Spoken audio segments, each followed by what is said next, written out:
हरि कथा सुने नहीं गाना होगा भजन नहीं। श्री तो इसलिए हरि का भजन करना चाहिए। ये शास्त्र कहते हैं, संत गाते हैं, महात्मा गाते हैं, भी तरह के महात्मा जिन्होंने, ये पागल थोड़े ही है महात्मा जो हजारों हजारों वर्ष तक गुफाओं में कमराओं में तपस्या करते हैं। ये क्या मांगा करते हैं बताइए? सिर्फ हरि के परमात्मा।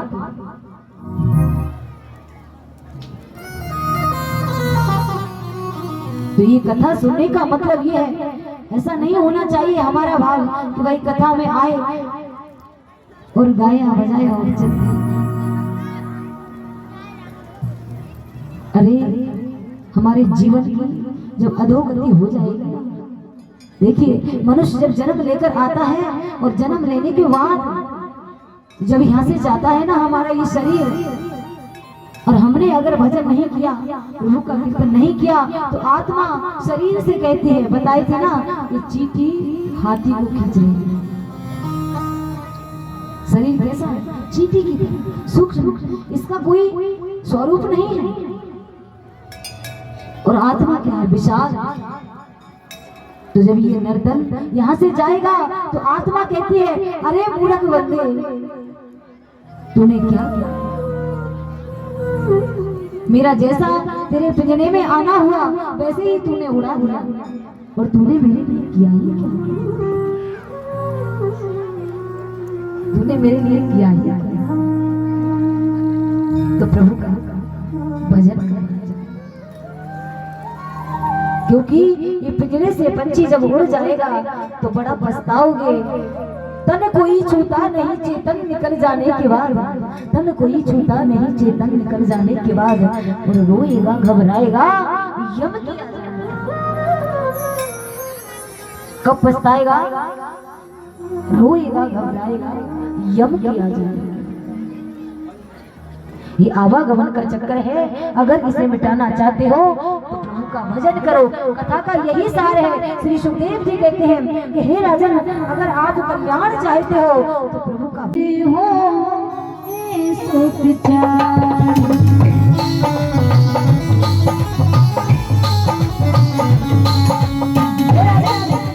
आप धीरज करिए, आपको एक नहीं चार चार जय हो।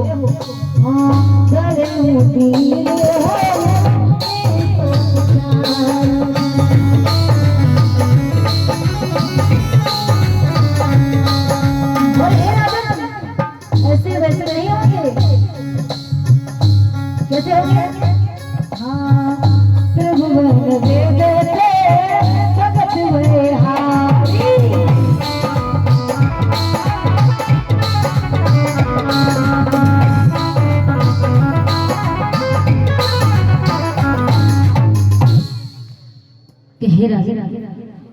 महाराज दशरथ जी से कहा कि धीरज धरिए, आपके एक नहीं चार चार पुत्र होंगे। और कैसे होंगे? त्रिभुवन विदित भगत भय आए, और आशीर्वाद दिया। और महाराज दशरथ जी ने विश्वास कर लिया अपने गुरु के वचन पर। और देखिए वशिष्ठ जी ने श्रृंगी ऋषि के द्वारा पुत्रेष्ठ यज्ञ करवाया, और यज्ञ जब करवाया तो एक पात्र लेकर के अग्निदेव का प्रादुर्भाव हुआ। उस यज्ञ के प्रभाव से उसमें खीर का प्रसाद है। और महाराज दशरथ से कहा कि यथावत अपनी रानियों में इस प्रसाद के लिए वितरण कर दीजिए। और महाराज दशरथ जी ने अपनी रानियों को खीर का प्रसाद वितरण किया। और उस खीर के बाद देखा है, लेकिन आज प्रभु स्वयं एक भक्त के दरवाजे पर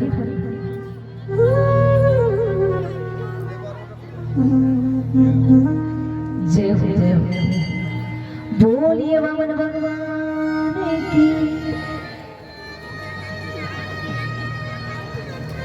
तो किस प्रकार से आइए बड़े भाव से जय हो। राजा बलि कहते हैं क्या भाव दिया बड़े भाव से कि चरणों में प्रीत मेरी जोड़ना,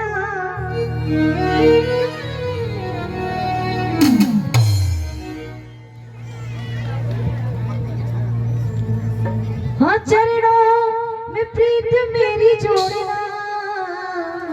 जब हमें प्रभु मिले तो हमारी प्रार्थना होना चाहिए,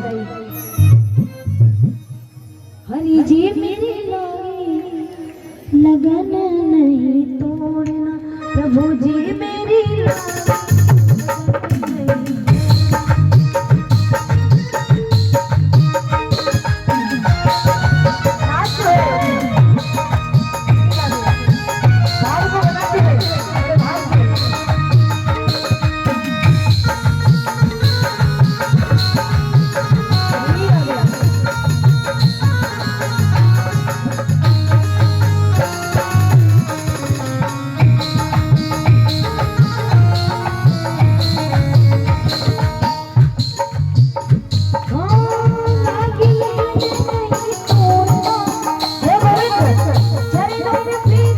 गंगा सागर जिससे हम जल चढ़ाते हैं, भगवान के पूजन का लोटा होता है, उसमें अलग अलग स्थान होता है, जहाँ से जल निकलता है वहां पर उस स्थान पर जाकर शुक्राचार्य जी बैठ जाते हैं कि मैं जल को निकलने नहीं दूं, तो संकट कैसे करें। प्रभु वामन भगवान मुस्कुरा रहे हैं, बहुत प्रयास कर रहे हो। तो राजा बलि कहती है क्या बात है, क्या फंसा हुआ है, जल नहीं निकल रहा। भगवान कहते हैं कि मैं देखता हूँ तुम्हारा पुराना पात्र हो गया है, अभी देखता हूँ लाई। और वामन भगवान ने कुशा को फेंक कर दिया और शुक्राचार्य जी का एक नेत्र समाप्त कर दिया। बोलिए वामन भगवान। मानो भगवान कहना चाहते हैं, वामन भगवान कि हे शुक्राचार्य जी सभी को एक ही दृष्टि से देखना चाहिए, एक नेत्र बंद कर और जल निकला और महाराज बलि ने संकल्प बोले संकल्प पक्का, बोले पक्का। और वामन भगवान अब अपने छोटे छोटे चरणों से राजा बलि भाव दे रहे कि छोटे से चरण, जब भूमि नापने के लिए तैयार हुए तुरंत भगवान ने अपना बाबा कवि का विशाल स्वरूप का दर्शन और नापने चले हैं तो प्रभु ने अतल वितल सुतल तलातल महातल रसातल 7 लोगों को अपने एक चरण में नाप दिया नीचे की ओर। और जैसे ही दूसरा चरण ऊपर की ओर बढ़ाया तो भू भुव स्वा महाजनार्दन 7 लोगों को सब कुछ नाप लिया। दूसरे चरण कुछ नहीं बचा, पूरी दुनिया की।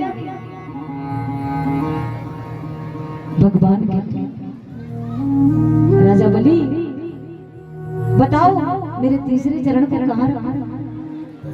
कुछ नहीं बचा। राजा बलि कहते हैं कि प्रभु नेत्र सजल हो रही है। राजा बलि मैं पहचान नहीं सकता। अरे राजा बताओ मैं तीसरा चरण कहाँ रखूं? और भगवान ने भाव दिया क्या कि हे राजन श्री राधे हाँ तेरे द्वार खड़ा भगवान श्री जय हो। तेरे द्वार खड़ा भगवान भगत